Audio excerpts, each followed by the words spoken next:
If somebody wanted to go out there and they can ask for it by name, what is the name that they need to ask for? Right, so they want a serology test. There are a few labs now that are getting FDA approval for a little finger prick. I would say what I'm seeing in my practice is a good old-fashioned blood draw serology test that looks for a couple of different antibodies. And just for the viewers who may not be familiar with immunology, when you first have an infection, let's say you have mono or you have cytomegalovirus or herpes virus, your body will respond by producing an antibody called IgM.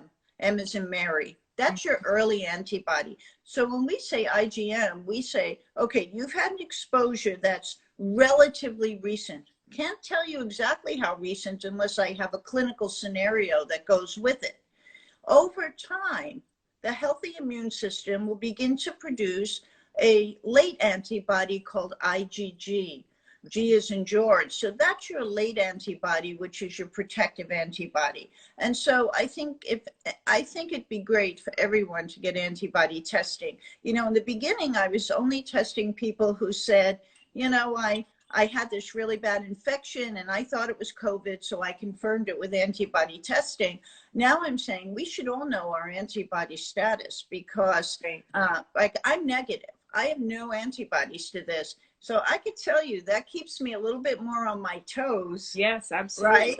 Right? Wearing my face mask and gloves if I go in a supermarket and so on. And not that we should let down our guard, even if we have antibodies, but that would be a nice thing to know, because then we can say 50% of the population has antibodies. That produces the rest of us are at less risk. Whereas if only 10% of the population has antibodies, we're going to see this thing again and again.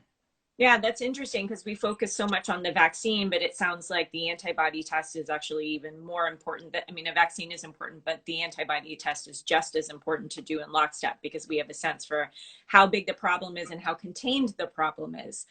So if you think about it, so that's a great suggestion. Is any of this covered by insurance? What is the cost? Like, you know, is it prohibitive right now?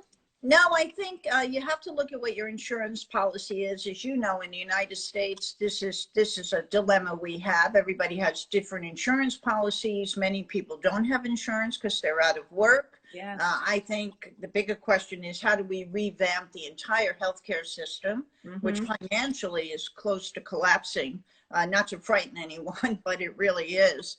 And so I think the question is, can you give a call to a LabCorp and say, will you take my insurance, or would you, or how much would it cost? Over at our center, it costs $250, which for some people is prohibitive. For other people, they say, I'm going to invest in that, right?